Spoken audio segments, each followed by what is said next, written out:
ఈ కూటమి ప్రభుత్వం అధికారంలోకి వచ్చిన దగ్గర నుంచి కూడా ఏ విధంగా రాష్ట్రంలో రెడ్ బుక్ రాజ్యాంగాన్ని అమలు చేస్తున్నారో మీరు అందరూ కూడా చూస్తున్నారు.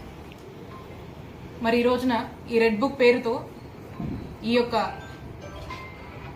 వాళ్ళ యొక్క పరిపాలన కావచ్చు, వాళ్ళు ఏ విధంగా ఈ రెడ్ బుక్ పీక్కి చేరిందో అనేటువంటి విషయాన్ని మరి మనం చూసినట్టయితే ఈరోజు ఈ పిన్నెల్లి రామకృష్ణారెడ్డి అండ్ బ్రదర్స్ని ఏ విధంగా సంబంధం లేనటువంటి కేసులో వాళ్ళని ఏ విధంగా ఇబ్బంది పెడుతున్నారో దీన్నే ఒక ఉదాహరణగా మన జిల్లాలో చూడొచ్చని తెలియజేస్తున్నాను. అసలు ఏంటి రెడ్ బుక్? ఈ రెడ్ బుక్ రాజ్యాంగం ఏంటంటే దీని ఎజెండా ఒకటే. ఇందులో వైఎస్ఆర్ కాంగ్రెస్ పార్టీ నాయకుల్ని, వైఎస్ఆర్ కాంగ్రెస్ పార్టీ కార్యకర్తల్ని ఎవరన్నా ఒక గాలి పోగేసుకుని కట్టుకదల్లి అది గనక స్టేషన్ లో ఆ కంప్లైంట్ కనిపిస్తే ఇమీడియట్ గా దాని మీద అక్రమ కేసులు కట్టడము, అక్రమ అరెస్టు చేయడము, మరి జైలుకు పంపించడం.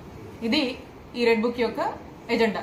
మరి ఈ ఎజెండాని తూచా తప్పకుండా మన పల్నాడు జిల్లాలో అమలు చేస్తూ మరి దీంట్లో భాగంగానే మనం చూసినట్టయితే గుండ్లపాడులో జరిగినటువంటి మన పల్నాడు జిల్లాలో ఆ మర్డర్కి సంబంధించి అందరు కూడా తెలుసు.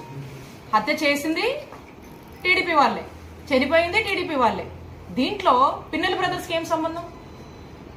ఈ సంబంధం లేనటువంటిని ఈ హత్యలో మరి వీళ్ళ పేర్లు చేర్చి దాన్ని ఏ విధంగా ఈరోజు ఏ పరిస్థితికి తీసుకొచ్చా ప్రజలందరూ కూడా చూస్తా ఉన్నారు. ఇది రెడ్ బుక్ పాలనకు, రెడ్ బుక్ రాజ్యాంగం అమలుకు పరాకాష్ట అని మనం చూడొచ్చు.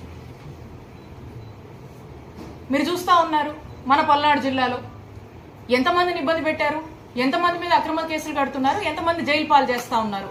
ప్రోగ్రామ్ లో యాక్టివ్ గా కనిపిస్తే చాలు వేధింపులు పిలుస్తా ఉంటారు స్టేషన్ కి. పొద్దు నుంచి సాయంత్రం దాకా కూర్చోబెడతారు, అక్రమ కేసులు పెడతారు, అరెస్టు చేస్తారు, బెదిరిస్తున్నారు, కొడుతున్నారు, తిడుతున్నారు. ఇంకో కనపడితే ఈ ఊళ్ళో కనపడితే నీ సంగతి తేలుస్తామని చెప్పి వార్నింగ్లు ఇస్తా ఉన్నారు. అంతెందుకు నేనే ఉన్నాను, చూస్తా ఉన్నాము.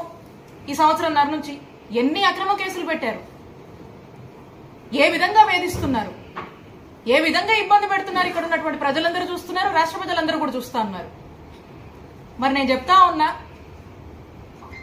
మా నాయకుడు జగన్మోహన్ రెడ్డి గారు రేపు మా జగనన్న ప్రభుత్వం వచ్చాక ఖచ్చితంగా ఈ 3 సంవత్సరాల తర్వాత మా నాయకుడు జగన్మోహన్ రెడ్డి గారు, మా వైఎస్ఆర్ కాంగ్రెస్ పార్టీ అధికారంలోకి రాబోతుంది.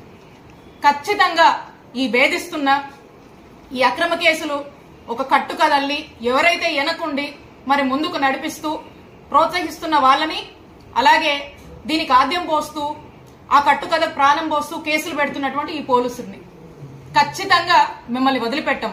మీకు రిటర్న్ గిఫ్ట్ ఇస్తాం రేపు మా జగనన్న ప్రభుత్వం అధికారంలోకి వచ్చాక అని తెలియజేస్తున్నాం.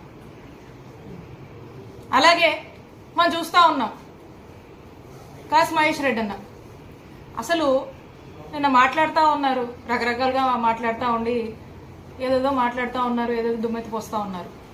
అసలు కాసు కుటుంబం గురించి ఎవరైనా సర్టిఫికేట్ ఇవ్వాల్సినటువంటి అవసరం లేదు.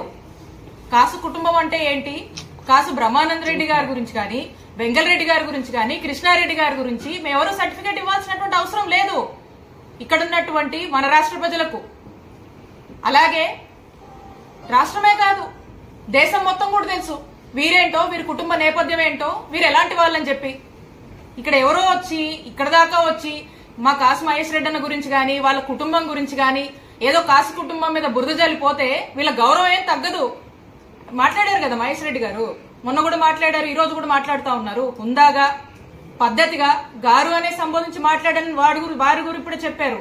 సో కాబట్టి ఏదో వచ్చి మా మహేష్ రెడ్డి అన్నని అన్నంత మాత్రాన ఈ కుటుంబం గౌరవం, కాసు కుటుంబం గౌరవం తగ్గదు మీరు మాట్లాడినంత మాత్రాన అని చెప్పి తెలియజేసుకుంటూ ఒక్కటే చెప్తా ఉన్నాము, ఎవరైతే వాంటెడ్ గా చేస్తా ఉన్నారో, కావాల్సుకొని ఈ విధంగా చేస్తా ఉన్నారో వీళ్ళందరినీ ఎవరిని కూడా ఇక్కడ ఉన్నటువంటి ఎవ్వరం కూడా మర్చిపోము. మా జగనన్న ప్రభుత్వం అధికారంలోకి వచ్చాక అందరి సంగతి తేలుస్తామని తెలియజేస్తున్నాం.